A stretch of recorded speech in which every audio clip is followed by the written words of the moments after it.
Hello friends, welcome to Tridevi cooking channel.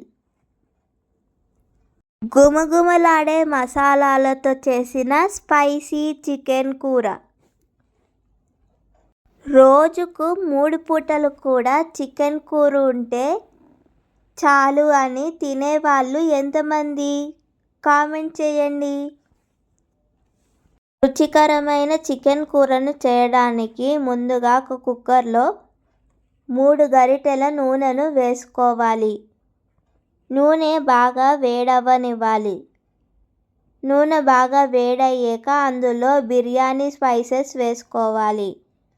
Biryani మసాలాలు అంటే లవంగ, పట్ట, ఇలాచి, మిరియాలు, షాజీరా, స్టార్ పువ్వు, బిర్యానీ ఆకు వేసుకోవాలి. ఇప్పుడు సన్నగా తరిగి పెట్టుకున్న ఉల్లిపాయ ముక్కలు వేసుకోవాలి. ఉల్లిపాయ ముక్కలను బాగా కలుపుకోవాలి. ఉల్లిపాయ ముక్కలు దోరగా గోల్డెన్ బ్రౌన్ కలర్లోకి వచ్చే వరకు బాగా వేయించుకోవాలి. ఉల్లిపాయలు త్వరగా వేగాలంటే కొద్దిగా ఉప్పును వేసుకోవాలి. ఉల్లిపాయలు గోల్డెన్ బ్రౌన్ కలర్లోకి వచ్చాక తరిగి పెట్టుకున్న టమాటీ ముక్కలు వేసుకోవాలి. టమాటీ ముక్కలను కూడా బాగా కలుపుకొని టమాటీ ముక్కలు బాగా ఉడికే వరకు వేయించుకోవాలి. టమాటీలు బాగా వేగాక అందులో 1 టీ స్పూను అల్లం వెల్లుల్లిపాయ పేస్ట్ని వేసుకోవాలి. అల్లం వెల్లుల్లిపాయ పేస్ట్ కూడా పచ్చివాసన పోయే వరకు బాగా కలుపుకోవాలి. అల్లం వెల్లుల్లిపాయ పేస్ట్ పచ్చివాసన పోయాక అందులో 1/2 స్పూన్ పసుపు వేసుకోవాలి. 1 టేబుల్ స్పూను ధనియా పొడిని వేసుకోవాలి. 1 టేబుల్ స్పూన్ జీలకర్ర పొడిని వేసుకోవాలి.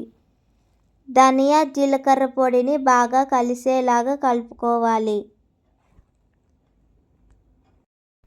1 స్పూను కారం వేసుకోవాలి. మీరు కారం ఎక్కువ తినే వాళ్ళైతే ఇంకా కొద్దిగా వేసుకోండి. ఇప్పుడు అన్ని మసాలాలు బాగా కలిసేలాగా కలుపుకోవాలి. ఇప్పుడు కొద్దిగా నీళ్ళను వేసుకోవాలి. నీళ్ళను వేసుకొని బాగా కలుపుకొని కొద్దిసేపు మగ్గించుకోవాలి. కొద్దిసేపు కూర మగ్గాక అందులో కొత్తిమీర ఆకులు, పుదీనా ఆకులు వేసుకోవాలి. కొత్తిమీర, పుదీనా కూడా బాగా కూరలో కలిసేలాగా కలుపుకోవాలి. 1 స్పూను గరం మసాలా పొడిని వేసుకోవాలి. ఉప్పు, పసుపు వేసుకొని 2-3 సార్లు బాగా శుభ్రంగా కడుక్కున్న చికెన్ ముక్కలను వేసుకోవాలి.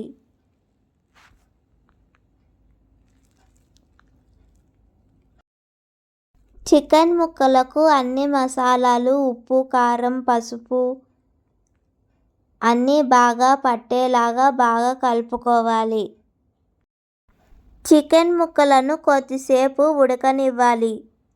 చికెన్లో నుంచి నీళ్లు బయటకి వదిలాక అందులో కొద్దిగా పెరుగును వేసుకోవాలి.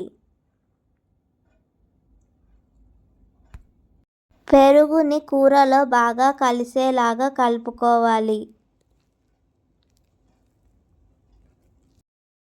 ఇప్పుడు ఒక మూత పెట్టుకొని చికెన్ పూర్తిగా ఉడికే వరకు ఉడికించుకోవాలి. చికెన్లో నుంచి నూనె పైకి తేలితే చికెన్ కూర తయారైపోయినట్టే. చివరిగా కొద్దిగా కొత్తిమీర, పుదీనా ఆకులతో గార్నిష్ చేసుకోవాలి. అంతే, ఎంతో రుచికరమైన గుమగుమలాడే చికెన్ కూర తయారైపోయింది. చికెన్లో లెగ్ పీస్ అంటే ఎంతమందికి ఇష్టమో లైక్ చేయండి. మీకు ఈ రెసిపీ గనక నచ్చితే ఈ రెసిపీని మీ ఫ్రెండ్స్తో షేర్ చేసుకోండి. చికెన్ అంటే ఇష్టపడే ప్రతి ఒక్కరూ ఈ రెసిపీని తప్పకుండా ట్రై చేయండి. చికెన్ లవర్స్ ప్లీజ్ సబ్స్క్రైబ్ చేసుకోండి.